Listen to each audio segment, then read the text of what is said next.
Good morning, everybody. Happy Tuesday. We have an amazing show for everybody today. What do we have, Krystal? Indeed we do. Lots of good stories to get to this morning. President Biden had some rather choice words for Fox News' Peter Doocy. We will bring you the details of that. Julian Assange actually wins a significant court battle in the UK. They're going to allow him to continue challenging his extradition, so we've got all the details for that. Some new troubling reports about all of the ways in which our civil liberties are being compromised post-January 6th, as well as a really over-the-top reaction from some commentators on The View and on CNN to what I thought were relatively anodyne comments by Barry Weiss on Bill Maher's show. So we will break all of that down. And we wanted to start with Ukraine, but first we are having a little bit of camera issues this morning. Everyone please bear with us. Usually you see some switching shots, there's a problem here in the studio. We'll get it sorted out for Thursday's show. But if you notice something a little bit different, that's what it is. Let's start with Ukraine. This is very important. So the Pentagon did a press conference yesterday, separate and almost at the exact same time at the White House, in which they are preparing at higher alert, heightened readiness for the preparation of 8,500 troops to Eastern Europe. Let's take a listen. I want to provide some facts on these preparations that will reinforce our commitment to NATO and to the NATO response force and increase our readiness. Secretary Austin has placed a range of units in the United States on a heightened preparedness to deploy, which increases our readiness to provide forces if NATO should activate the NRF or if other situations develop. All told, the number of forces that the Secretary has placed on heightened alert comes up to about 8,500 personnel. 8,500 personnel, that's a lot, Krystal. That's almost exactly what we had in the latter days of the occupation of Afghanistan. And obviously, it would also be included there. It would be included in the total number of NATO forces that are already in those countries. So it would be in addition to the Estonia, the Eastern Europe, the Poland troops that are within NATO, all of this, again, in reaction to Ukraine. The reason that we're focusing on this is that right now, the most alarmist rhetoric and actions that are coming about the Ukraine crisis are from Moscow and Washington. Yes. Not Brussels, not Berlin, not Paris. So as not even Ukraine. All right, so I was about to get there. Also not Kiev, right, where, the actual Ukrainians. And the reason they're freaking out is because the White House and the administration from the podium is basically going as far as one can go in ramping up the tensions, at least from our side, vis-a-vis, obviously, what Putin is doing by massing his troops on that border. Yesterday, Jen Psaki urged all American citizens to leave the country, an extraordinary step, probably as a result of what happened in Afghanistan. Just take a listen to that. Well, I think the reason that the State Department issued the guidance they did, which again is a standard process that the State Department does regularly with a range of countries where we have security concerns, was to make very clear that American citizens, our recommendation is that U.S. citizens currently in Ukraine consider departing now using commercial or other privately available transportation options, use the online form in our updated travel advisory to tell us their plans so they can best conduct our ongoing contingency planning, and register in STEP to ensure they receive alerts and guidance from the State Department. There is not an intention for there to be a departure or an evacuation along those lines. So we are conveying to American citizens they should leave now. Oh, that's pretty something, Krystal. And just to give you guys awareness about how extreme both the rhetoric and this action is, this is from the foreign minister of Ukraine, the country that actually could be invaded. Go ahead and put this up there on the screen. There are 129 diplomatic missions in Ukraine. Of those, only 4 have declared the departure of family members: US, UK, Australia, and Germany. The rest, including the European Union, the OSCE, the COE, NATO, and the United Nations, have not expressed their intention to follow such premature steps. They say, "We are grateful to our international partners for solidarity. It is important to avoid activity that could be used in the information space to increase tensions in society and destabilize the economic and financial security of Ukraine." This, again, is the spokesperson for the Ministry of Foreign Affairs of actual Ukraine. And they are telling us and the world that Washington is acting in such a way that is increasing tensions in the region. Obviously, the Russians are the ones who sparked this, but how we respond and all that matters a lot too. Yes, that is exactly right. And while, of course, we've been talking about the broader context that, yes, in the immediate term, Russia, by massing their troops on the border, have escalated tensions, but we have played our part in creating this volatile situation over the years by expanding NATO way beyond where we said and promised that we ultimately would during the unification of Germany. So now you have the Ukrainians saying as clearly as they possibly can, please stop. Yeah. You are not helping. You're making things worse. And I don't know what the Biden administration thinks they're playing at here. This is an extraordinarily dangerous situation, and I want you all to understand that. God forbid that we actually come head-to-head blows with another nuclear power.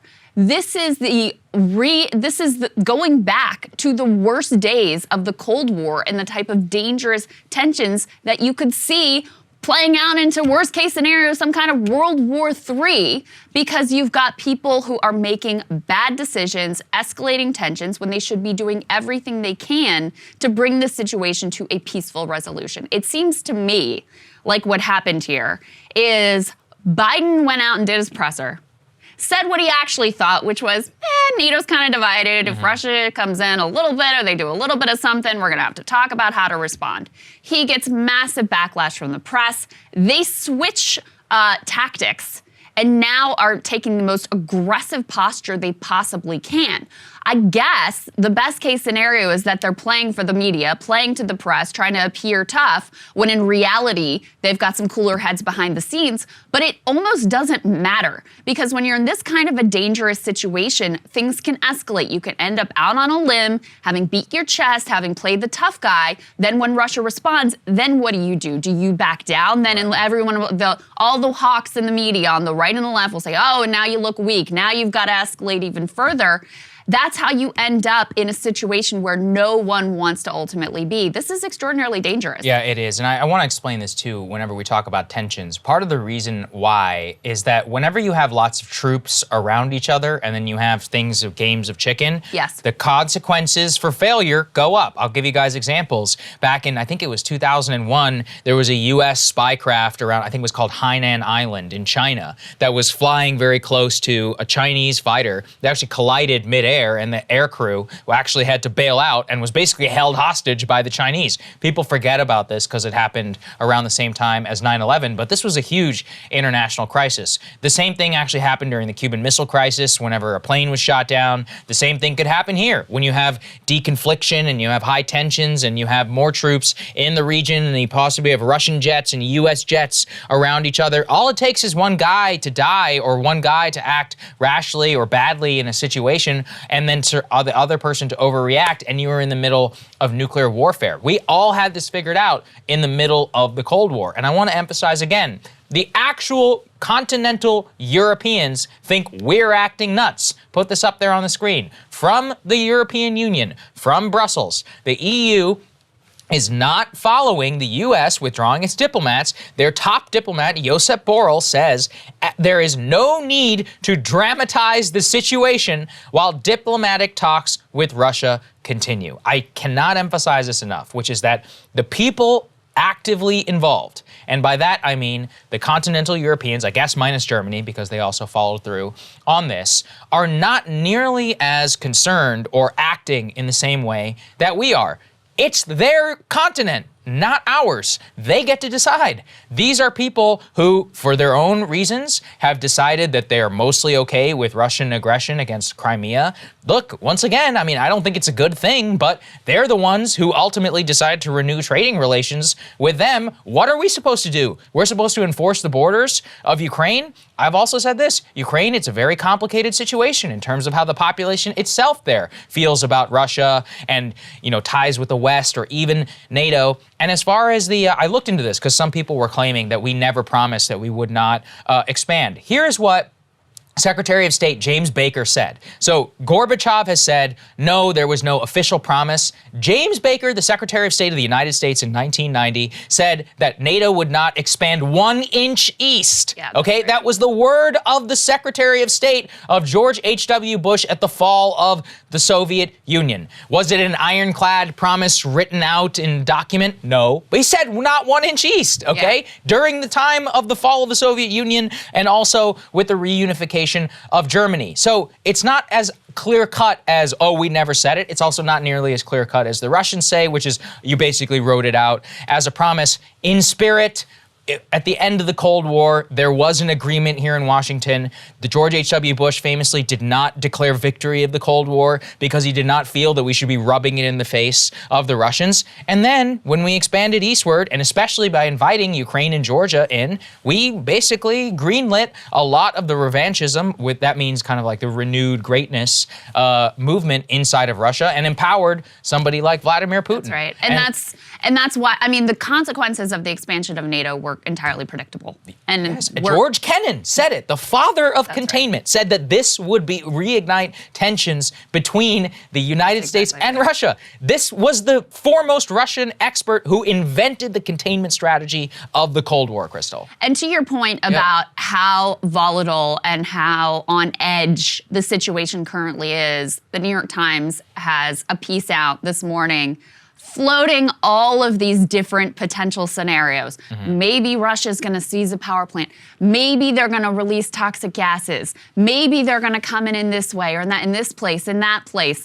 And so you can see if you're soldiers that are there on the front lines, if you're Ukrainian soldiers there on the front lines, how anything that seems out of the ordinary, even if it wasn't intended as an aggressive, offensive assault from Russia, could be easily misconstrued. And then you're in a terrible situation. And once again, you know, the U.S. seems to be on this side the most irresponsible actor, getting called out by the Ukrainians, getting called out by the EU, saying you are not contributing to peace in this situation. So I just want all of you to understand that, listen, this may be resolved in a way that ultimately is de-escalatory and peace reigns, and we are all praying for that situation. But make no mistake about it, this is extraordinarily dangerous. You can call me a Russian asset if you want. I think we should give the Russians what they want. I think we should just tell them that, yeah, Ukraine's not going to be part of NATO, okay? I mean, I don't think it's that complicated. It's basically up in the air whether Ukrainians themselves even want to be a part of it. NATO alliance has no business even allowing Ukraine into NATO. And so if that's all it takes, fine, just say it. I don't see any long-term consequences. And in terms of Ukraine itself, I've said this before, I deeply feel for the Ukrainian people, but geopolitics and the world of hard power requires you to not look through such rose-colored glasses sometimes. We have no real trading relationship with this country. We don't necessarily have a long diplomatic friendship or whatever with this country beyond the 1990s. There's no ties between us that merit any sort of American blood. That's very, very, very stark in order to put that language, but that's what happens when nukes are involved. And you certainly do not have an American population that's ready to go to war with Russia over the borders of Ukraine. Yeah. Sorry, but that's the reality. And that's the other reality. Americans don't want it. And frankly, should they trust the ghouls who took us to war in Iraq and Afghanistan over this? No, you would be an idiot to do so. Yeah. So, you know, we'd be in a better place today if we never went into Iraq, certainly. And also if we never went into Afghanistan, Americans would be safer, but a lot of people that live around here would have a lot less wealth in their pockets. It's funny, Krystal, I've argued with Russians, Chinese people as well. What's the number one thing they always tell me? Which is shut your mouth and why don't you tell us about what happened in Baghdad? I mean, what am I supposed to say? Yeah. Sometimes the number one thing, when you talk to the Chinese military people, they'll be like, yeah, what about Baghdad? What about Kabul?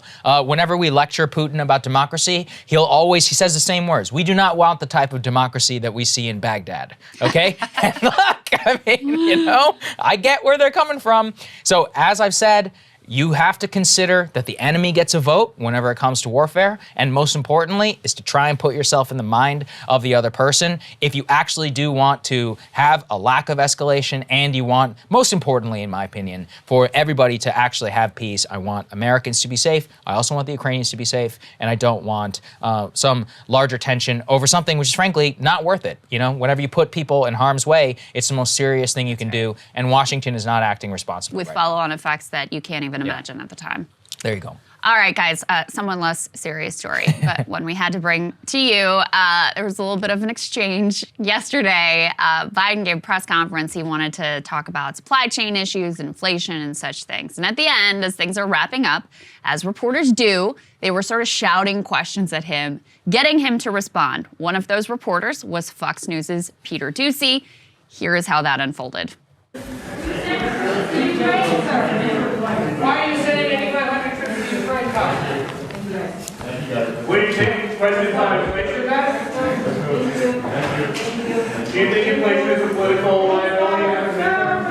That's a great asset. More inflation. What a stupid son of a bitch. So it's a little muddled there, so in case you couldn't hear, Doocy yells out, "Hey, Mr. President, do you think inflation's a problem for you in the midterms?" To which Biden sort of mumbles into the microphone. It's a real asset, you dumb son of a bitch.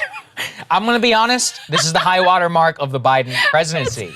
A lot of people have faux outrage about this. I personally thought it was so funny when I was in the White House press corps, when Trump would nuke the Jim Acostas and the Peter Alexanders of the world. I personally think Trump's finest hours when he pointed at Acosta and said, "You are fake news." I thought it was hilarious. The difference is, and I want to give Doocy a lot of credit, he brushed it off. He went on Fox immediately and he was like, "Nobody's fact-checked the president yet." He goes on with Jesse Waters. Funny. And Waters is like, "I gotta agree with the president on this. You are a dumb SOB."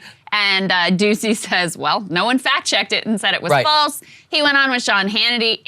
So the next phase of the story, which this part I don't appreciate, Biden actually called him to sort of apologize. That's weak. Come on, just own it. Stand by it. Anyway, Doocy characterized the call as them clearing the air, but not exactly all the way to an apology. Okay. And Sean Hannity was trying to get him to like play the victim, like, shouldn't he have apologized? And, that's not a real apology. And Doocy's like, look, we're like on the edge of World War III here. The man took some time out of his schedule to call me and clear the air and say it wasn't personal, pal, so we're moving forward. Anyway, I guess the one thing you could say about it is, there's a lot of hypocrisy all around because, of course, liberals, when it was Acosta, they were, the freedom of the press, and now they love et cetera. Now they love it. He owned Peter Doocy, et cetera, et cetera. There's a lot of faux outrage on the right of like, how could he? This is so horrible. I liked it. Of course, when it was Trump, they were like, get him. Yeah. So naturally, there's a partisan lens being applied here. We're about to get to real assault on freedom of the press in the next block, which is what's going on with Julian Assange and the continued prosecution of him. But let's stick with Biden here for a moment in terms of what his midterm political prospects actually are. And they are about as dire as they could possibly be. By every metric, enthusiasm level, people trust, how they feel about the country, just every single thing you can think of is bad news for Democrats. And it's gotten so bad that even NBC, Meet the Press, their focus group, their talks with voters is surfacing words like downhill, very negative language from both sides of the aisle. They did a big report on all of the new data that they've got coming in. Let's take a listen to that. Asked to describe America in their own words in our NBC News poll, voters used the words divided, negative, lost, bad, and downhill. I think it's just getting harder to live that American dream. For all this progress, I know there's a lot of frustration and fatigue in this country. And we know why. COVID-19. At a news conference on Wednesday, President Biden promised a reset, saying he would engage more directly with Americans, but he was also defensive. I don't believe the polls. Though the two parties are deadlocked on the question of who should control Congress, Republicans now have a double-digit advantage on interest in the election itself. Disparities like that led to big one-party waves in 2006, 2010, 2014, and 2018. There has been a significant drop in interest among the Democrats' core voting groups since October. Urban voters down 16 points, young voters down 17, and African Americans down 21 points. You seem to be a little bit disappointed. I am. The majority of his voting bloc, I feel that he's ignored us. Do you think that President Biden has fought hard enough for the priorities of black voters? I do not. President Biden is walking a tightrope. In addition to flagging enthusiasm in the base, he faces eroding support among independents. In Atlanta, I sat down with several Biden voters who did not vote Democrat in 2016. Leaning into the argument about elections and election fairness in either direction turns me off. What could Biden do right now to make you feel less like a reluctant Biden supporter? I mean, we got a lot of problems. We got a high inflation. We have supply chain issues. The economy and jobs is the top issue for voters, replacing COVID. Republicans have a 33-point advantage, driven by gains among independents. While job creation is up and the unemployment rate is down, 61% say their family income is falling behind the cost of living. And I actually think that last piece there might be the most important stat in that whole package. 61% say that their family income is falling behind the cost of living. I mean, what could be a more important metric for how people are feeling about the state of the country right now? And they said Republicans have a 33-point advantage when it comes to the economy. And it just shows you, I mean, the foolishness of, take what the right policy should be out of it for a moment. The foolishness politically of Biden's strategy, which has pleased absolutely no one. In the midterms, you have to have your side excited and feel like there is some reason for them to show up to the polls. What reason could they possibly have when you have control of the presidency and the Senate and the House and you're still like, yeah, but we can't get anything done? It's like, well, why am I going to bother to put you back into power so you can continue to do nothing to deliver for my material needs? And, you know, the talking point, okay, the Republicans are worse. Sure, that's not exactly highly motivating people at this point, clearly, when you look at the fact that voter interest on the side of the Republicans, and I think we have a tweet we can show about this too, is way higher than it is for Democrats. They hold a double-digit advantage in voter enthusiasm. Similar levels of disparities have led to massive shifts. In 2006, you had Democrats on the other side of this equation with high interest, and it led to them picking up 30 House seats. In 2010, the Tea Party wave, R plus 17, and we know that that resulted in massive gains for Republicans. So they are in really bad straits right now. And, you know, no, I don't think that calling Peter Doocy, even if he called him a dumb son of a bitch every single day between now and the election, I'm not sure it would rescue him. Well, that was what was so dumb about it, which is that, you know, Biden should be taking every opportunity that he can in order to say, here's what I'm trying to do about inflation. Here's what I'm trying to do about gas. I truly do not understand this man and the entire institutional Democratic Party, which is so bad at politics. Like, I knew they were bad, but I didn't think it would be this bad. Yes, they're this and bad. Look, it's like, is it this hard? I'm just a guy on YouTube who can figure apparently this out better than everybody else. Put this next tweet up there on the screen. Look at the mood of the country. Right track, 22%. Wrong track, 72%. Income falling behind cost of living, 61%. Oof. Staying even, 30, going up, 7. I want to meet those people. Polarization will only grow, 70.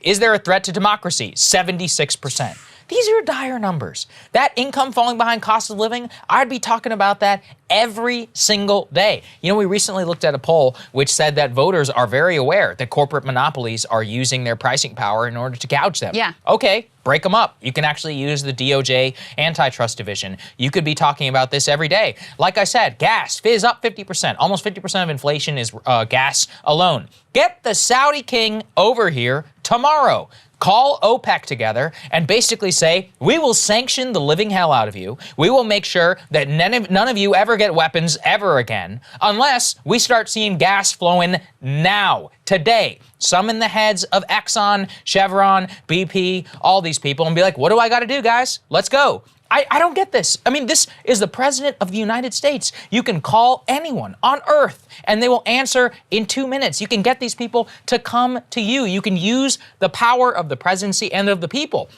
who have bestowed an enormous amount of power in your hands to help them. And you don't even have the appearance of helping them. That's why I see that, you know, stupid son of a bitch question thing, or answer and retort as so dumb, because what he's doing is these liberals, resistance liberals on Twitter are like, oh my God, this is awesome. Yeah, go ahead and please them and see how that works out for you. And it's like, why is it so difficult in order to conduct yourself in a way that people can at least see and say, you're doing something, you're at least trying? That's what the words of those people in that NBC News interview were saying. They're like, yeah, we got a lot of problems right now, supply chain and cost, and I don't feel like this election stuff, I keep telling you, the voting rights thing, nobody cares if you can't pay your bills. Yeah. And if you've pointed this out, what's the point of filibuster reform if you can't pass anything?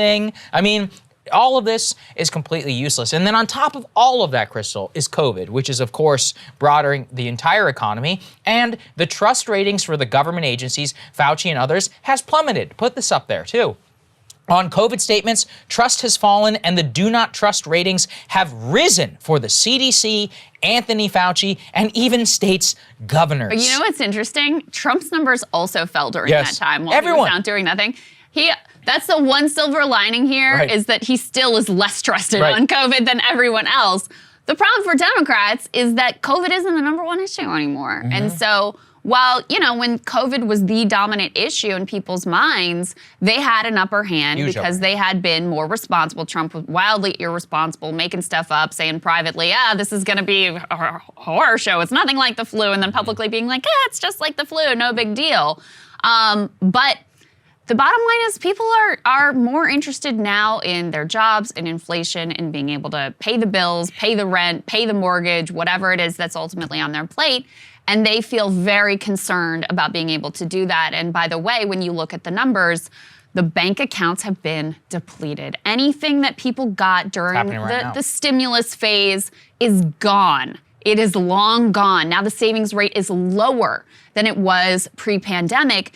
And so, there's been a tight labor market. People have been able to leave their jobs. They've been able to get higher wages. They've been able to go on strike and win concessions. All of those things are great, but doesn't matter a whole lot when costs are going up so much that it's undercutting any wage gains that you ultimately are able to see. And so you have this very negative sentiment across the country. And I think your point about, the poll we saw that said a majority of voters do believe correctly that monopoly, corporate power, corporate greed is a big part of what's driving inflation. Use that. Go out there. Use some of that dumb son of a bitch energy and direct it towards the corporate plutocrats. Very true. Like, use the power of the pulpit to call these people out. And by the way, this is an area where you actually, as the executive, do have a lot of power. You've put good people in place with Lena Khan and with Jonathan Cantor, as Matt Stoller has talked about. So use them and actually have a credible threat that you're going to break them up or actually break them up if they don't stop price gouging consumers and get costs under control. And I still come back to, people don't expect you to have a magic wand. They don't expect the president to be able to fix all of their problems with the stroke of a pen or anything like that. But they don't see you trying. All they see is you making a bunch of excuses for your failures rather than looking at the chessboard and saying, okay, here's the pieces. And it's a tough landscape because we've got these narrow margins, we've got Manchin, we've got Sinema, but here are the things that we can do. And here are the people and the institutions that I'm going to call out. They don't see you fighting for them. And so as they look at their incomes dwindling and worry about how they're going to make rent and make mortgage and buy groceries and fill up the gas tank next month, they don't see you out there trying to make their life any easier. And that's why Democrats are doomed. I mean, this was all, look, historically midterms are tough for the party in power. That is reality. That was reality going in. But this type of disaster was totally avoidable if they had actually played their cards right. And, on the other side, to be losing to the Republican Party at this point is just utterly pathetic. It is pathetic. They don't have to promise anything. They just have to be in opposition to whatever the hell this is. That's what makes them so awful. I mean, look, they came in with the easiest layup in history. You can blame COVID all you want. They brought the mask back, destroyed their credibility, kept the restrictions, didn't forcefully push back on the school lockdowns. At the same time, you have the supply chain crisis getting completely out of control. He hasn't done anything. How hard is it to put a hard hat on and go to the port of LA, Krystal? I mean, am I a genius for figuring? This is basic politics 101. I truly don't get it. How hard is it to sign executive orders, call out companies from the podium, summon them to you, have actual meetings? Same with the governors. Every way of American life is becoming more miserable. I keep focusing on that. And they're not doing anything about that or even trying. And people are punishing them for that. And they deserve it. I don't know what else to say. Yeah, so let's move on to from a fake assault on the freedom of the press against Peter Doocy to a real one in the person of Julian Assange. Significant development yesterday. Let's go ahead and throw this tear sheet that we have up on the screen from NBC News. So this was a victory for Assange and for, advocates of a free press. WikiLeaks Assange can take extradition appeal to UK's top court. In December, the High Court in London overturned a lower court's ruling that Assange should not be extradited due to mental health concerns. I want to read a little bit more from the New York Times here because it's a little bit complicated what the ruling actually was, and I don't have deep knowledge of the UK judiciary system either, so I just want to read what the New York Times wrote. They said, Lord Chief Justice Ian Burnett of the High Court, in announcing the ruling in a brief court appearance on Monday morning, endorsed a further appeal of the case to the Supreme Court on one narrow issue, which is the timing of when the United States provided assurances that Mr. Assange would be treated humanely in American prisons. The Biden administration had given those assurances to the British government when the case was already before the High Court, after a lower court had considered the case and ruled that American prison conditions were too harsh to extradite Mr. Assange, citing his mental health and the risk that he could be driven to suicide. So a lot of you guys know the backstory here. Of course, you know the prosecution of Assange, which started under Trump, has been continued under Biden. Grave threat to press freedom, the top threat, I would say, in the world to freedom of the press.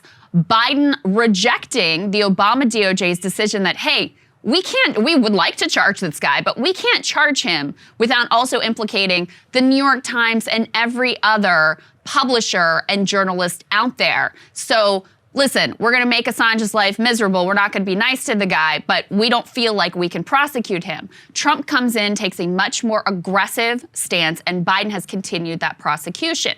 So now they've been seeking his extradition from the UK. That effort to extradite him hit a bit of a speed bump for the U.S. government when a UK court ruled that the conditions here in U.S. American prisons are so terrible that Assange would be at risk of grievous harm and potentially suicide. His mental health has been so compromised by these many years of isolation and being holed up in the embassy and now being in prison that they worry very much that he would survive this. And having spoken, of course, both of us to his brother, he says outright, they are trying to kill him and they may well succeed. So what this decision means is not really on the merits of the case against Assange, but they're saying, hey, U.S. government, you, after we ruled against you and said American prison conditions are too harsh, you gave us all these assurances, which are basically meaningless, and they've got a million loopholes in there. But anyway, you gave us these assurances, but they came too late. They came at the wrong time when this case was already before the High Court. And that is the narrow issue that they are looking at, that they're saying, okay, we will allow you to continue this process to appeal to the UK Supreme Court, Britain's Supreme Court. Stella Morris, Julian's fiance, spoke out yesterday claiming a victory here, but reminding us all that there is no real victory so long as Julian continues to be imprisoned. Let's take a listen to what Stella had to say. What happened in court today is precisely what we wanted to happen. The High Court certified that we had raised point of law of general public importance, and that the Supreme Court has good grounds to hear this appeal. The situation now is that the Supreme Court has to decide whether it will hear the appeal. But make no mistake, we won today in court.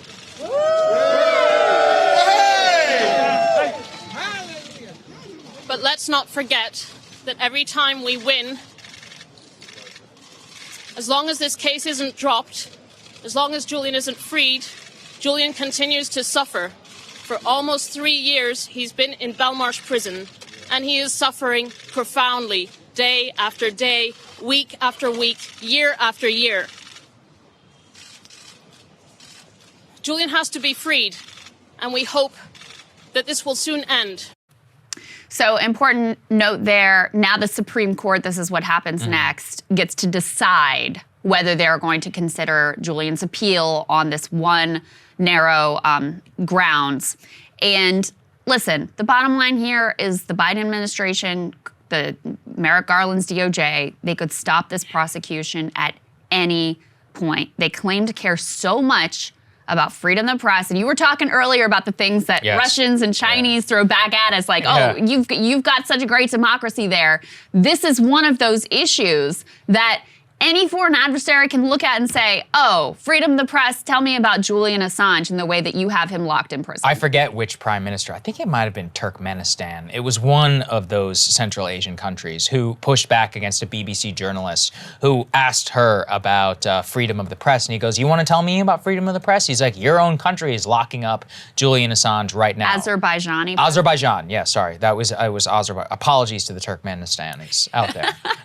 But what I found always interesting about those is that you have, look, obviously there's no comparison necessarily between like hundreds of people and one, but when that one exists and it's such a clear one, then it's very clear what you should do.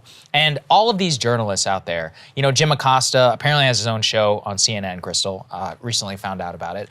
And it's amazing to me because the way he conducts himself, it was so clear that all of this freedom of the press stuff during the Trump years, it was a farce. It was too enriching himself. He wrote a book, right? Theater. Attack on the Press, theater, in order to get his own television show on CNN. Very low-rated television show, I'm sure. I can't wait till the ratings come out.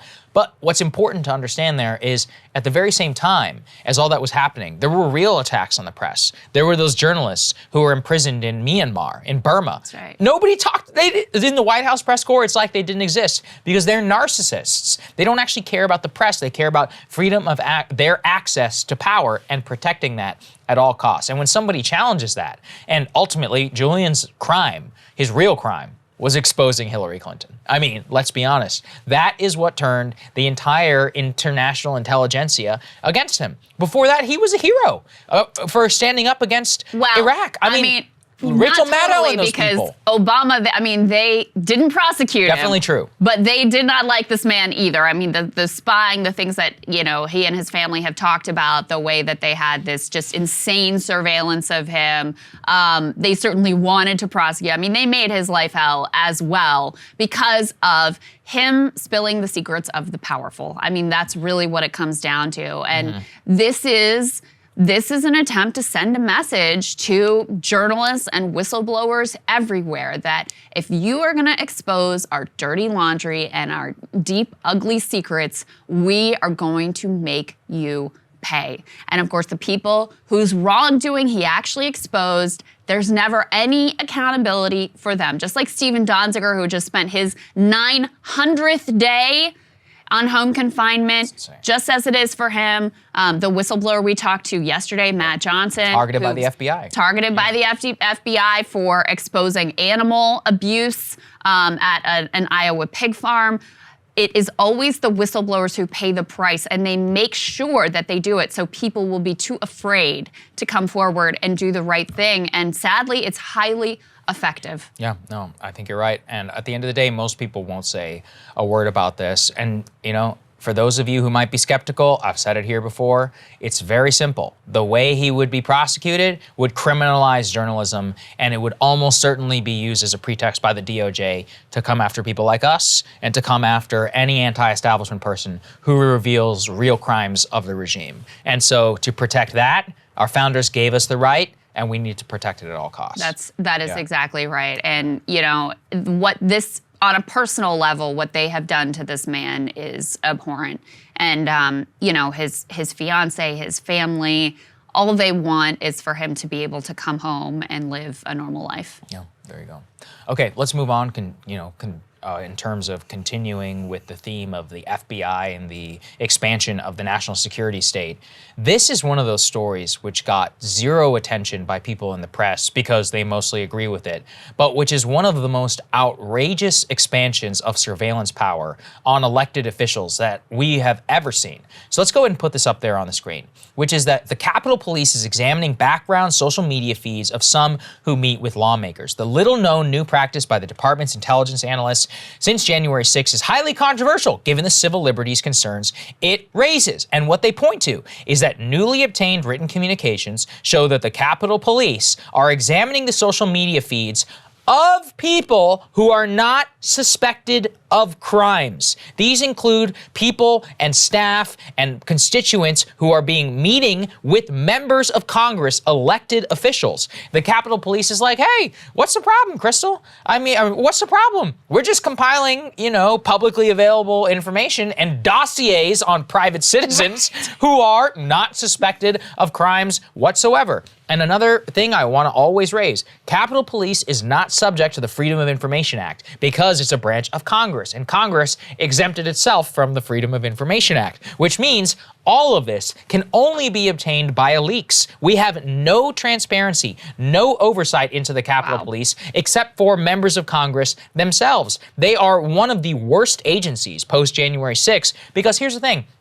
Who failed more than anybody on that day? Those idiots. They didn't have their riot shields properly. They didn't prepare. If they had 100 more people, the whole thing looks completely different. So they fail, and then we give them billions of dollars, and they expand offices all across the country. And now they're using their spying powers and intelligence analysts to spy on members of Congress, to compile dossiers on private citizens. I'm sure I have. I'm not sure if you have. I've been to the Capitol since January 6th. Are they looking at my social media feed? I mean, look, go ahead, fine, I don't care. But is there a file on us for meeting with people who are members of Congress? I mean, what is the bar? Shouldn't they have to have a warrant? Or at the very least, when they're obtaining and compiling this type of information, shouldn't they have to justify why they're doing so specifically to people who are walking inside of the building? It's an outrageous breach of civil liberties. And it may actually be in violation of federal law as well. One of the people they quote in this article is a woman named Rachel Levinson Waldman. She's deputy director of the Liberty and National Security Program at the Brennan Center for Justice. She says the practice is of questionable legality. It's a recipe for creating dossiers on people, and added that federal law protects against, quote, collecting and keeping of data about people without a specified and authorized person.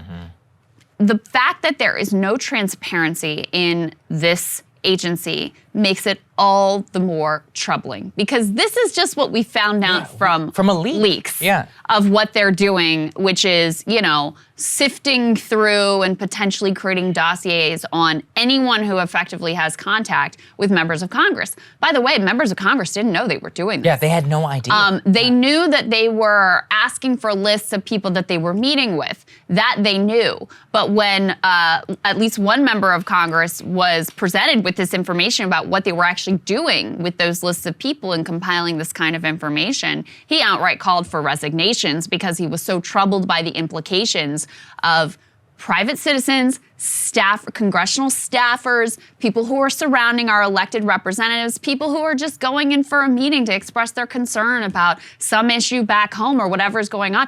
There are a lot of delegations that come to Washington from back home in their home state to raise issues about whatever it is, some infrastructure issue, maybe some schooling issue.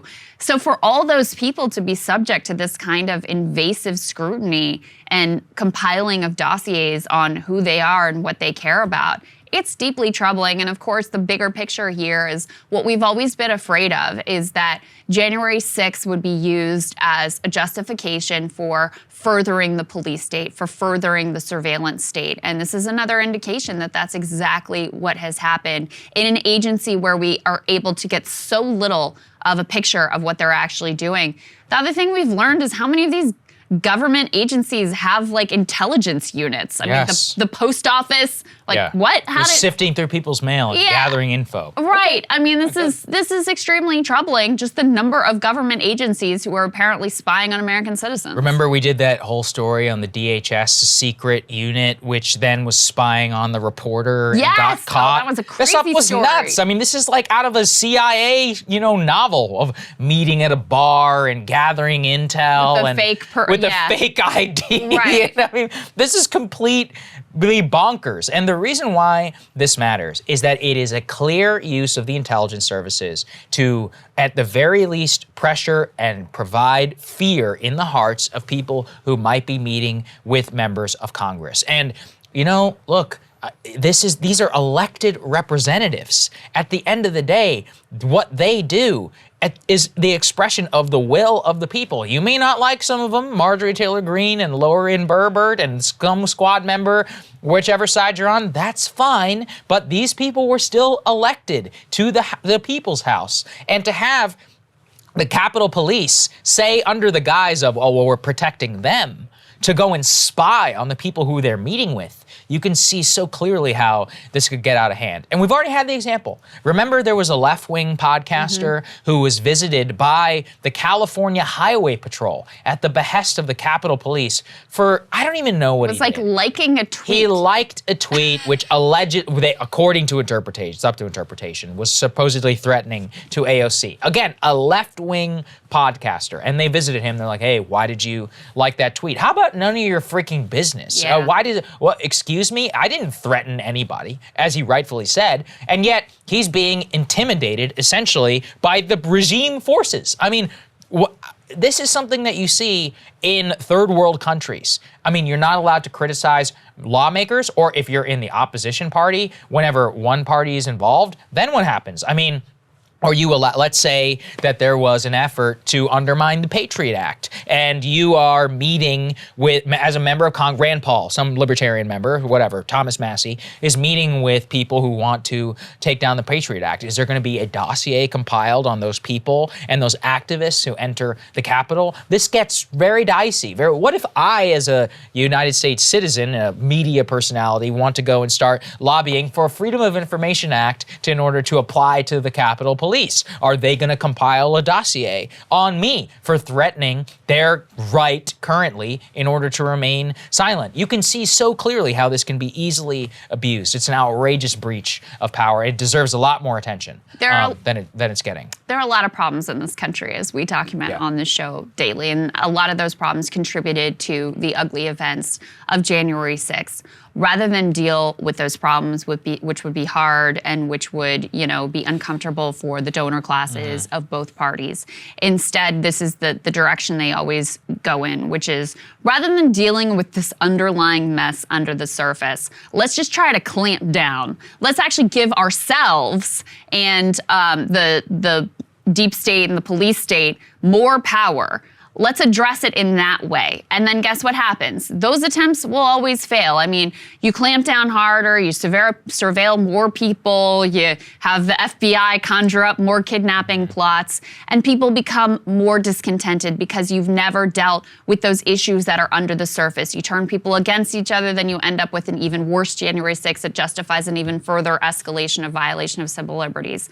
It is an ugly cycle that we're in right now, and so that's why we try to highlight little pieces of information like this that come out that show you the direction that this government is going in. Yeah, that's right. Okay, let's go ahead and move on. Let's talk about The View, my favorite block, the E block, the media block. So we can't play what exactly happened on Bill Maher's show because HBO is very litigious whenever it comes to copyright and all of that. So I'll try and describe it to you. Barry Weiss appeared on Real Time with Bill Maher, in which she had a clip which went viral. Now, personally, I didn't think it was all that special. I mean, credit to her, but she's basically been saying what we've been saying here for a long time, what a lot of people have been saying. She said, quote, I'm done with COVID. She talked about how she was wiping down her groceries. She watched Tiger King. She said that the vaccines were obviously given as the off-ramp in order for stop government-induced safeguards. You get the vaccine, you don't get back to normal. Now it's been 2 years. We don't get back to go. You find out cloth masks don't work. You realize you can show your vaccine passport at a restaurant, still be asymptomatic and be carrying Omicron. You realize, most importantly,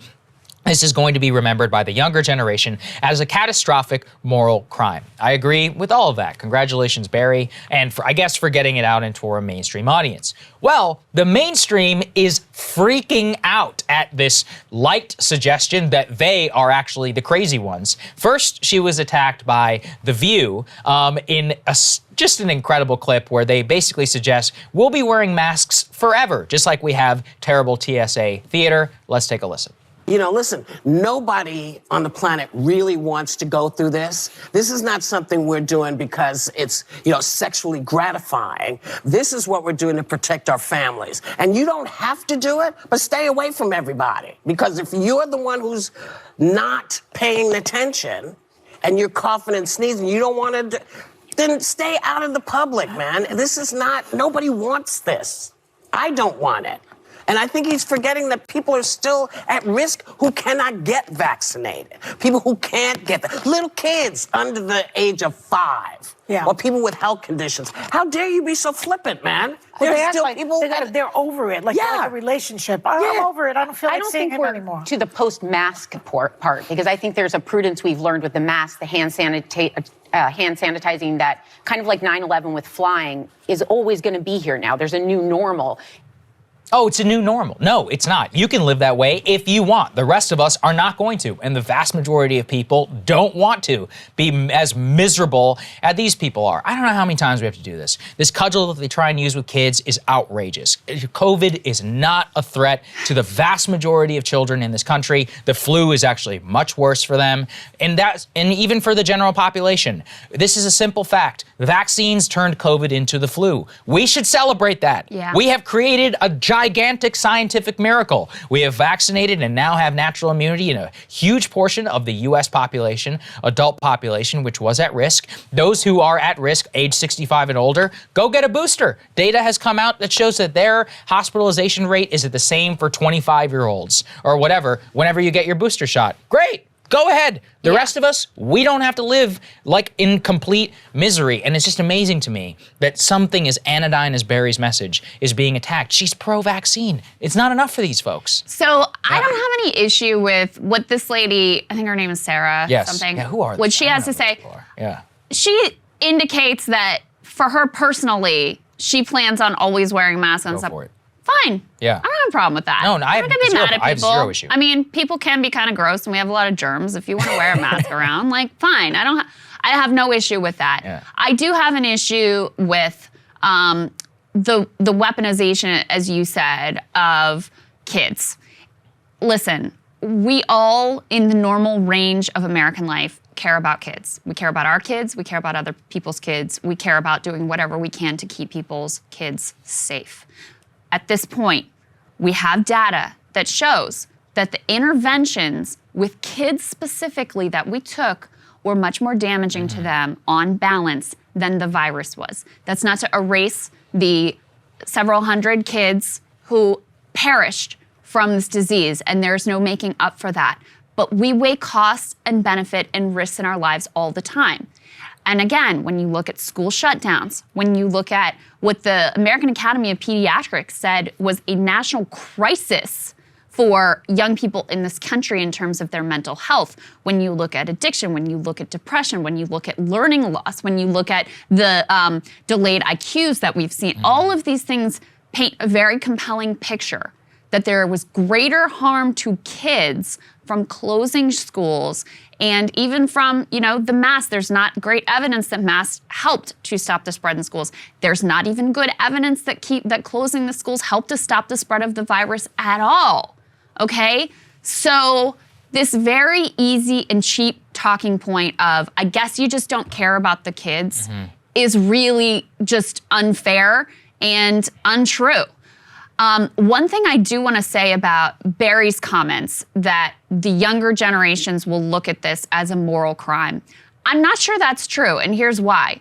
Because there was just polling out in New York Times this morning showing that even though younger people are, by the data, much less at risk for COVID, they're actually much more in favor of coronavirus restrictions than older people, all because there tend to be on the left of the spectrum versus older people tend to be on the right of the spectrum. They also, in their personal lives, are more afraid of COVID than people who are older, which is, again, doesn't fit with the science. It only makes sense when you look at the fact that, there's a partisan skew in terms of how people ultimately feel about the virus. So you have, on the one hand, folks who are on the right side of the spectrum who tend to underestimate their risk of disease and how severe it could be, especially if they remain unvaccinated.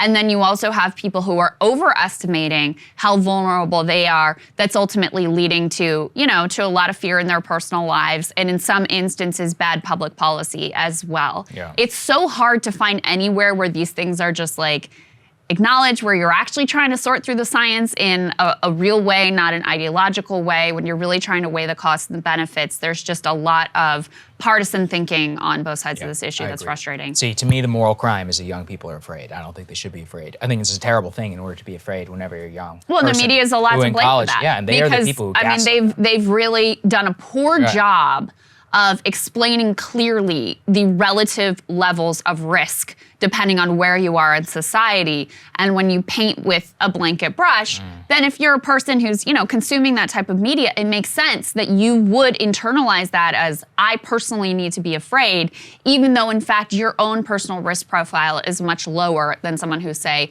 old, overweight, unvaccinated. And yet, what is the nuance that we hear over on CNN? Well, take a listen to the same reaction. Dr. Reiner, to you first, because you did call out Bari Weiss on Twitter. You told her to grow up. Tell us why, you had such a negative reaction to her comments. Well, first of all, her behavior was childish, which is why I told her to grow up. She ranted about how inconvenienced she has been by this pandemic and how it's not real anymore. Well, I'll tell you that for the 10,000 Americans who died last week and for their families, yeah, it was damn real. And for the people who, struggle to keep them alive, and for the thousands and thousands of healthcare workers who have been doing this nonstop for 2 years, her behavior was childish and selfish. Look, this pandemic has gone on, in large part because the virus has mutated. And 25% of the American population, of the adults in this country, have decided not to get vaccinated.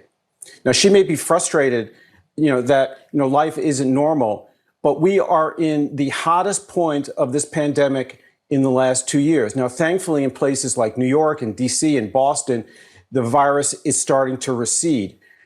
But, we've lost 860,000 people, and I'm afraid that by St. Patrick's Day, we're going to be staring at 1 million people dead in this country. And to hear, somebody who has such a large platform like Ms. Weiss sort of say, she's done with it. It's not real. It's a pandemic of the bureaucracy. No, this is a very real pandemic, and 1 million people in this country will have paid the price. No, first of all, Bari, why? I'm like, you don't know how to pronounce her name? It ain't hard, Brianna Keeler. Second, this is such a disingenuous argument. The vast majority of those deaths occurred when people did not have access to the vaccine. And then many of the people who are dying themselves are the people who have, per the CDC, who are vaccinated up to 4 comorbidities. And this will sound callous. Something was going to take those people out, okay? Cold can take you out when you're that sick. The flu can take you out when you're that sick. You're in a very vulnerable state when you're that immunocompromised. I feel sorry for you, but we don't shut society down whenever it comes to that. And especially in what he's saying around the healthcare workers and the weaponization of that. Nobody is denying that it isn't hard to work in the healthcare profession. But that's also your job. We do not shut down all of American society because the ICU capacity, it goes from 65 to 72%. We simply don't do that. And as you said, there is no consideration here of any of the risks. Do you hear anywhere on national television about how recent developmental studies of children find them 2 standard deviations below the normal baseline of the general population? 2 standard deviations. That is a catastrophe. Ask any person who's a teacher right now. They say kids are more unruly. They are, a lot of them have been not socialized properly for years. Their learning disability has increased. Math scores are plummeting. testing, and you talk about this all the time. Sometimes it's closed and it's open, and then, oh, now he needs a test because he was exposed to somebody and it cost me $500 or whatever out of pocket. This is madness in terms of, and I didn't even talk about the adults, in terms of suicide, fentanyl, alcohol, drug use. I can go on forever. There's none of these that are being reflected in this piece, and I just find it so dramatically disingenuous, Krystal. What I find gaslighty about what he does here is, on the one hand, he starts off by expressing so much concern for the, I think it was 10,000 people 10, that he said died in the week before. And then he quickly switches to, and we know from the data that those people overwhelmingly were going to be unvaccinated people, because if you're vaccinated, you're pretty well protected against hospitalization and death, unless you have just a massive number of comorbidities, as you said. So we know overwhelmingly those 10,000 people were going to be largely unvaccinated. So he starts by expressing all this concern for them, and then he turns around and is, really blaming and sort of shaming this very same population. And it's like, okay, well, listen, we need to have a perspective at this point of adults, some certain percent, it's actually smaller than you think, have made a decision, I'm not getting any of these doses. Oh yeah, his data is wrong. It's not 25%. So he said 25%. I suspect that is the number who haven't gotten 2 doses. Exactly. Because if you look at people who have gotten at least 1 dose, it's 85% of the adult population. So you're actually only talking about 15% of the adult population, which is not great, but not terrible, who have decided not to get any dose at all. And at a certain point, I think you have to take the perspective that, say, Jared Polis has, and said they've had their opportunity, and, we're going to continue to encourage them to get vaccinated because that'll be the best thing to protect them. But especially since the government's not coming in with any more checks or backstopping business or any of that anymore, we have to move forward and, based on the data and the science, look at what the relative risk is for these different populations and make appropriate decisions. So I just think that they use facts in a way that is very gaslighting and disingenuous ultimately. And I do have to say, I think the most compelling argument on the side of people who are in favor of stricter pandemic lockdowns and these sorts of things is the overwhelming burden on the hospital staff. Because I do feel bad for those healthcare workers who have been through hell, and there have been so many resignations and the staffing levels are down and all of that stuff. But if that's where the issue is, let's flood the zone with resources. Let's pay people more. How about that? To get more nurses and doctors into these facilities. And oh, by the way, part of why we have these shortages in terms of beds available and in terms of capacity is because of our for-profit healthcare system that has led to all of these hospital consolidations, so that we are in this kind of a vulnerable situation when we really need to have that capacity. Yeah. And to the extent that most of them are exaggerating. And I know this sounds callous, I'm sorry, but they never tell you ICU capacity is supposed to be 65%. These things are expensive to run. So when they're like, it's at 75, it's 10% above baseline. In many cases, we do not see triage care being vast majority across the country. The way that this is being exaggerated is just ridiculous. To the nurses out there and the people, I stand with you. I want you to get paid more. I think it's outrageous that, your hours are ridiculous and that there's not people there, but that has a very easy solution as well. And so, if also the government has not expressed any interest in doing anything about that. No, and in that situation, what are we supposed to do? I'm not going to be held hostage because ICU capacity is 10 or 15% above baseline. And neither should everybody else. And I'm relatively much more free than most people. I can't even tell you the stories that I hear all the time. I've tweeted about this Johns Hopkins kid who has a medical exemption from the booster shot from his doctor, and the university rejected it and said, we're going to expel you. I know people who work office jobs required to wear one mask and then put a KN95 over it and then still come into work so that the bosses can monitor them. Oh, and they're not allowed to eat in the cafeteria. This is nuts. We can't live this way. And, to see the backlash against that by these freaks who are sitting at home thinking that we should all be in a penal colony because, things are harder for them at work, and then exaggerating risks to children. As you can tell, I'm getting hopped up, but it really, when I see what happens to these young kids, it drives me crazy. Their lives are being ruined, and it's because of people like this.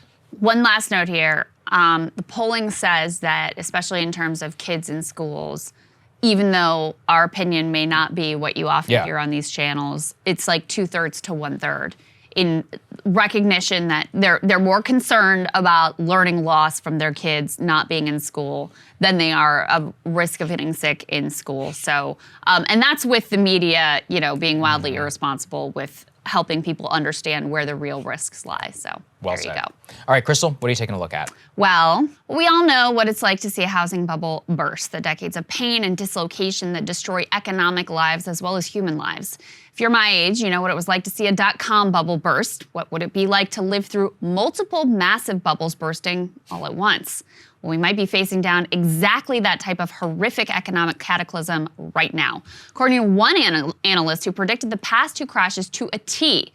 Before we get to that, however, here is the latest. Markets are on track to post their worst month since the bottom fell out during the pandemic back in March of 2020. Yesterday was a total roller coaster. The Dow dropped 1,000 points before somehow mounting a comeback at the end of the trading day to close in positive territory. But most analysts are predicting that this sell-off is going to continue. Why is this happening now? Well, as we've been warning here, the Fed is pulling the plug on the stock market party. Jerome Powell's Fed has signaled that they plan on hiking interest rates and trying to climb down from the massive spending binge that propped up both the debt and equity markets. They'll have more to say Wednesday after they meet, but with inflation continuing to mount, I would not expect them to change course. Markets are adjusting to the potential end of the free money era and the potential end of the policies that provided a multi-trillion-dollar safety net for the richest among us. That all means there will be pain. It's just a question of how much, how widespread. Because while the gains were concentrated in the hands of a few, the losses could well devastate millions. And one guy who was right about both the .com bubble and then right again about the housing bubble is now saying, we ain't seen nothing yet. Jeremy Grantham, British investor who has a near impeccable record where such things are concerned, is sounding the alarms. He believes the U.S. right now is facing down not 1, not 2, but 3.5 super bubbles, all set to burst with potentially catastrophic consequences. In a post titled, "Let the Wild Rumpus Begin," Grantham lays out his case that we are currently in super bubble territory in housing, in stocks, in commodities, and a half bubble in bonds. Effectively, when the Fed was handing out free cash, there was a rush for the rich to put it somewhere, anywhere really. This led to record-breaking stock gains, massive spikes in asset prices, and everything from art to wine to yachts to fancy trees to NFTs to fake real estate in the metaverse. Closer to home, well, it led to huge spikes in home prices, with investors rushing in to buy single-family homes and pricing ordinary home buyers out of the market altogether. Crypto has been another major beneficiary of this exuberance. The huge spike in cryptocurrency value coincided with the Fed's extraordinary moves to prop up the market during COVID. And now that the Fed has signaled their intent to change course, crypto was among the first assets to see a huge drop. Bitcoin jumped up 305% back in 2020 under the easy money regime, but over the past few months, it is down by about half. Overall, in just one day, the cryptocurrency market lost $130 billion of its value. According to Grantham, the signs of these super bubbles right now are everywhere. Housing costs are at the highest multiple of family income in history, meaning that homes are less affordable than they have ever been before, including before the great housing bubble crash. The stock market soared during the pandemic, even as millions filed for unemployment and pulled the family minivan into a modern-day breadline, fueling a belief that nothing could ever cause the market to fall. And commodities like oil, metals, and food are broadly overpriced, leading to inflation and stressing real incomes right as the bottom could be set to fall out. Take a look at this. Grantham also argues that we've already run through the traditional life cycles of the super bubble. He writes that in past super bubbles, shortly before they burst, they actually go through a period of acceleration, which we saw mostly in 2020 and early in 2021, when the NASDAQ skyrocketed 105% from its COVID low. Next, the most speculative assets, things like crypto, begin to fall even as more traditional blue chip stocks continue to perform well. The final phase he describes is the psychological dynamic that I mentioned before, a sort of quasi-religious belief that the market can only possibly go up. By the way, that was kind of true so long as the Fed was pumping trillions into the markets. But now, that music has stopped. Looking at history, previous super bubbles have all ended, of course, with economic devastation for the masses. These bubbles caused the Great Depression. They caused the massive Japanese crash that led to the lost decades, the dot-com crash, and the Great Recession after the housing bubble crash. If Grantham is correct, we are in an even worse position than any of those scenarios because we're dealing with super bubbles in almost everything. Of course, there are massive, unpredictable political consequences to this possible calamity as well. Think about how the housing crash led to Occupy, led to the burning campaign, and on the other hand, led to Trump and a nation that at times has been a literal tinderbox. Some of those outcomes I consider to be actually good, but under no circumstances should you cheer for this kind of chaos. Does the state of the country today seem good to you? This is why the accelerationist argument fails. You are much more likely to get a worse Trump and a more dangerous insurrection attempt than you are to get a better Bernie actually able to win and rebalance the scales. As Grantham writes, looking back in a decade or two, if bad things have happened to our democracy, the huge surge in income and wealth inequality of the last 50 years as CEO income moved from about 25 times the average workers to about 250 times will have carried the largest share of the blame. Just think about all the horrors that we track here today. The core rot, deaths of despair, fears of a civil war, and increasing comfort with political violence. So much of the acute pain and misery in the nation right now goes right back to the financial crash. What would another even worse crash look like, piled on top of all of that compounding instability? It is not a thing that I wish to find out. To be sure, while Grantham's got a good track record, he could certainly be wrong this time. The Fed could lose its nerve and go back to inflating the asset bubbles instead of pricking them. That's kind of a dubious thing to wish for, by the way. Maybe the market moves through this correction without major calamity and we continue muddling through. I sincerely hope that this man, as prophetic as he has been at times in the past, is dead wrong this time around. I literally can't imagine what might become of the nation if he is, in fact, correct. One of the reasons I love working with Krystal is that she inspires me. She points things out or phrases things in a way that makes me think, and something that she said yesterday is something that I was really excited about for those of you who are premium members and watch our reactions. It's something I just could not get out of my head afterwards. Her monologue was titled Cuban 2024, and it pointed out all of these obvious things. Is another billionaire really what we need right now? No, probably not. Will Mark Cuban really be our savior from a policy perspective? No.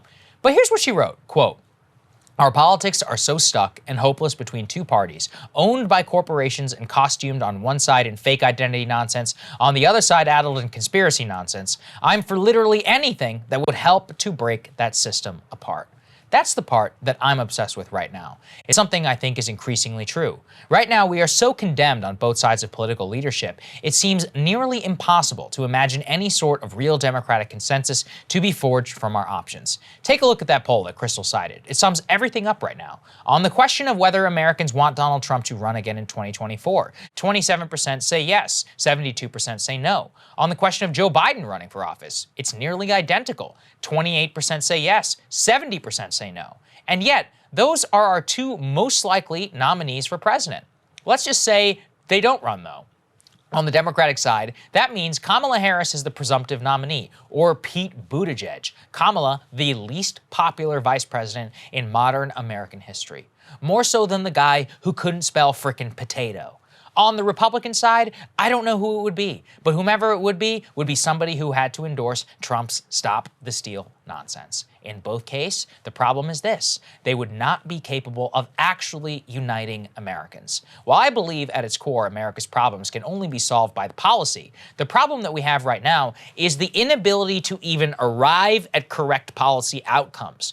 We have a political incumbency that shrouds their corporate-friendly policy in the veil of the culture war. Joe Manchin and Kyrsten Sinema have only upside to gain from opposing Joe Biden, no matter the issue, because just being opposed itself to the most unpopular president in a long time is popular. Or, when Trump was in power, Democrats could justify and do literally anything because they convinced their base they were opposing fascism. In this reality, we have only one option: throw out the entire existing class of politician and do something crazy. This was the rationale of Trump 2016. Now look, it didn't work out as planned, but it was a gateway to our future. Our current class of politicians are obsessed with becoming celebrities with large Twitter followings who do podcasts instead of governing. To that, I say, okay, fine, screw it. if this is the way it's going to be, let's get some real celebrities who are both likable, but also have the capacity, at least, to unite us, at least in rhetoric alone, and discard the existing political class to the dustbin of history. There is a reason that during Trump's time in office, the only person he was truly afraid of running as a Democrat was Oprah Winfrey. That's also why I listened with great interest to a recent conversation Joe Rogan had with Jim Gaffigan, where he described the state of politics and he mentioned who he thinks would win. He said it was Dwayne "The Rock" Johnson, and I agree. I remember many of you thought that I was cringe months ago when I said that The Rock should run for president, but this is why. I see a world where basic popularity and rhetoric could solve a lot of our problems. Take Black Lives Matter. Imagine The Rock saying something like this. Yeah, Black Lives Matter. Also, we need cops. Boom. Culture war literally solved. You need somebody so famous, so ubiquitous, and above the fray that they are capable of connecting with people on a visceral level. It's very difficult. And don't get me wrong, from a policy perspective, it may not work out. The Rock has recently been cringe posting with Jeff Bezos. You could say this about the guy, though. He's just as positive in a way that we don't even recognize anymore in our politics. He loves America. He's known by almost every parent in this country because of Moana and other children's movies. He's also one of the most followed people on all of Instagram. Now you might say, well, what is he gonna do? On that, I would tell you this. What are any of these people gonna do? The ultimate state of politics right now is that we are having existential fights to get politicians to do the most basic stuff.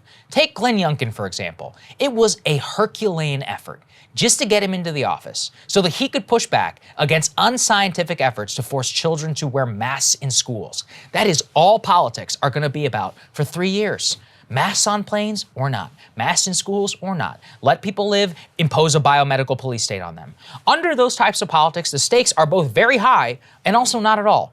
Perhaps I am too much of a nihilist. I think we need to blow up the entire political system. And for the FBI agents monitoring this, no, I don't mean literally. From the ashes, rise the phoenix. It is not something that happens quickly. It's something that takes years to shake out. Donald Trump and Bernie Sanders' campaigns in 2016, it opened the door to allow people like Krystal and I into the semi-mainstream, at least have the ability to engage on the same argumentative plane as the establishment. Now, something like that just didn't exist before. But that was not enough for a variety of reasons. The next step is having somebody who becomes president, who literally has no connections to the existing infrastructure and blows apart the very idea of what is possible. When reading history, a great paradigm shift only comes once in a generation. Sometimes it takes a great war or a global economic depression. We've already had that once in a century event. And yet our change still has not come. People are waiting. They are literally more fed up than they have ever been. They are crying out for something else. I believe that something else could be the people's champ. It's a great campaign phrase, and I'll quote a man who changed the entire way that I once thought about politics. What the hell do we have to lose? Hey guys, you might notice a little bit of a crazy day here in the studio. We weren't able to film reactions to each other because we literally only have one working camera. There's a problem with graphics, there's a problem with the guests. So unfortunately, we've rebooked Dylan Ratigan and some others that we had who are lined up. We will still have all of that content for you. We wanted to make sure that we could still get the show out on time. We're really sorry. Yeah. You know, I'm very sorry to the people who are paying subscribers who we promised you those reactions. You will get that. We'll do something a little bit extra for you on Thursday. We'll make sure that you guys have everything that you need. Again, deepest apologies, but we'll get it done. Yeah, we'll make it right for you guys. Thanks for bearing with us today. It's just one of those days where the equipment did not want to cooperate. And apologies also to Dylan Ratigan. We've got him rebooked for next week, so we'll get to hear his thoughts, which I'm very interested in hearing what he thinks about what's going on in the markets right now. He's always incredibly insightful and often prescient. So we love you guys. Thanks again for bearing with us, and we'll get it all worked out and ready to go for Thursday. We'll see you then. It will be done. We promise. We'll see you Thursday. Enjoy.